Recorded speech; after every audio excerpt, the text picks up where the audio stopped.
Obviously, need to keep Pittman doing his thing. Pierce making some tough catches. So many weapons. Downs is unbelievable. Jonathan Taylor. Dude, that Colts team, Go on.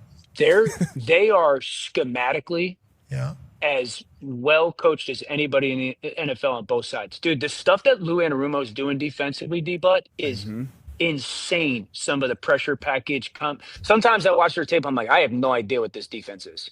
And Nick Cross, too, number 20, he's going to get home. He went off. He is going to get home. He has a lot of blitzes for us. He has a lot of pressure for us. He does Leading great tackler on our defense. Yeah, he is interception all over the place. Bynum, obviously, spectacular. Kenny Moe's back for first time, long time. That's huge play. I mean, in the red zone, getting that type of turnover is gigantic. But, I think they went like 3-man rush with the spy. They doubled Ladd. They doubled Keenan, I want to say. Like, it was pretty exotic, the stuff that they do. Yeah, like look at they're doubling, they're cutting, they're replacing. It's 3-man with the spy, dude. It's nuts. Yeah, we do what we do. I mean, this is what we've been saying this whole season. Thank you and welcome to the fucking show, pal. AJ, Lou Anarumo's defense perfect for Indianapolis. Been saying it since the offseason. Yeah, we have. Dana, why'd the Bengals get rid of Lou Anarumo if we see what he can do here with this Colts defense? Look at that's Grover Stewart's pick. Look at everybody on the field, Dano. Look at everybody celebrating this pick. It's second quarter. That's not a penalty, right? I was worried they're going to call this a penalty in real time. The offense coming on the field. Defense going, there's a lot of bodies. There's like 50 dudes out there. It was amazing. Well, So, obviously, Pat and the boys, and including Dan Orlovsky, think that the Colts have what it takes to go to the Super Bowl and potentially win. And it's hard to argue that, Zach. I mean, you're looking at the Colts, the first team in NFL history to score their first 10 possessions of the season. They're racking up 103 points through those first 3 games that they had, which is also absolutely insane. Daniel Jones, how many interceptions do you think Daniel Jones has over the last 4 games? Is it 0? 1? It's 0. Wow. Daniel Jones hasn't thrown an interception in the last 4 games. His passer rating is 105. He's third in yards per game at 290 yards. And then Jonathan Taylor is also playing like the offensive player of the year yet again. Yeah. Look, the defense for the Colts has actually been pretty good over the last several years. It's always been, what's the offense going to do? Anthony Richardson has always been a huge question mark. He's got injury issues and everything else. I think his career is potentially over. Although we say this about guys like Daniel Jones last year, and then here he is going off. But Tyler Warren also 450 yards this season. I mean, this guy is the best tight end out there right now. 5 touchdowns on the year. The defense, we talked about him. I just talked about him. They're 12th in the NFL. So, top 15. They are top 10 in sacks and turnovers forced at 8. It keeps getting better and better and better. Their Super Bowl odds have now gone up at plus 1,800, Zach. Yeah.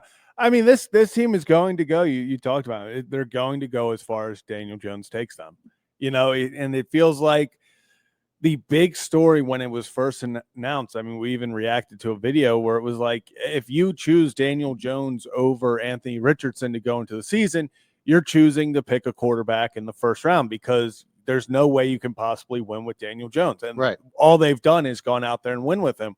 And it feels like we're just waiting for this, magic carpet ride, the Cinderella run, for the clock to strike midnight. And so far it hasn't happened. So it's one of those things where I'm not sure if it's, did Daniel Jones discover something? Is it because of maybe a better offense or maybe a better system, surrounding cast, whatever it may be? But the Colts, I mean, they are establishing the run. Jonathan Taylor, I would say, is offensive player of the year at the moment for sure. He has just been absolutely unbelievable. I think it was like his second or third 3-touchdown game of the year already. He is one of those playmakers. He's almost putting up what Saquon did last season in the fact of like, he is just scoring so much. You are just at any part of the field, he is able to score. Throw him a screen pass at the 50, he'll take it to the house. Hand it off to him at the 40, he'll take it to the house. He's probably the best running back in football right now, at least playing like the best running back when you look at statistics. And, man, I mean, the weapons that they have, you mentioned Tyler Warren. To this day, I still don't understand why Tyler Warren, I understand the Bears. They wanted to go with, they wanted to go with Loveland, all that. But Tyler Warren was in my mind very clearly the best tight end in college football last year. Yeah. It was he and Brock Bowers for 2 Well, years. and now he's looking to be the best tight end in the NFL. Yeah, and he does everything. I mean, he catches the ball. Hell, they run it with him. He's an incredible blocker. I mean, he has everything you've wanted, and he really just completed this offense. Then we take it over to the defense. Love the Nick Cross. Love former Maryland Terrapin.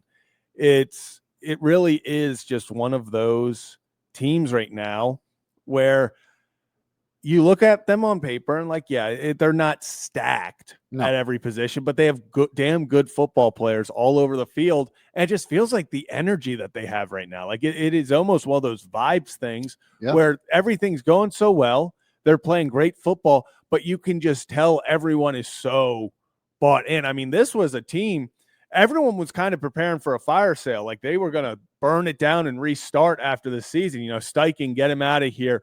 We're going to get rid of everyone. We're going to start from the bottom and go from there. Well, now Shane Steichen might be the coach of the year. If it ends today, without a doubt. I think that's the incredible part of it is like you sat there and everyone was ready for the Colts to be in the number one pick conversation. Yeah. It was like, oh, the Colts are starting Daniel Jones. Their season's over. And it's been incredible because I don't think anyone, when they chose Daniel Jones over Anthony Richardson, I don't believe there was a soul out there who was like, this is the correct win decision. Like people were like, okay, maybe you want Anthony Richardson on the bench a little bit more. I was of the thing of like, why? Because I didn't think they had any aspirations. So I thought, okay, why are you not seeing what you have with Richardson? They saw something with Jones, and man, is it paying off for them. You know what they saw with Jones? They saw that Kevin O'Connell coached him for a year.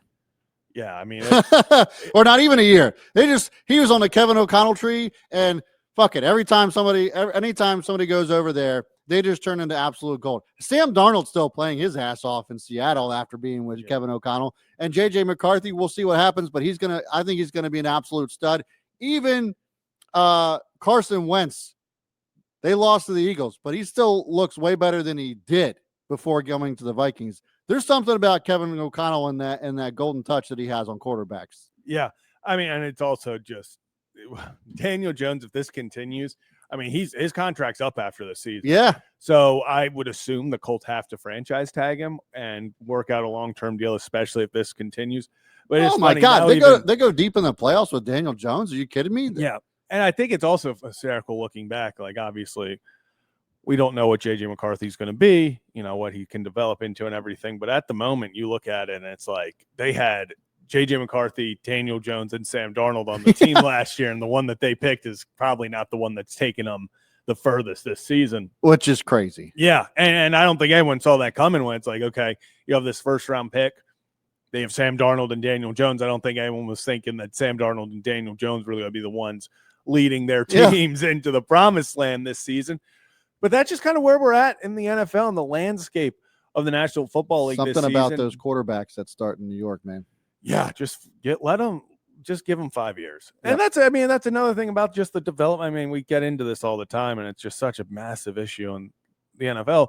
There's just no development or time to develop. And people just get thrown away so quickly. And, you think about how many other quarterbacks, if they would have been given a second or third opportunity, something happens.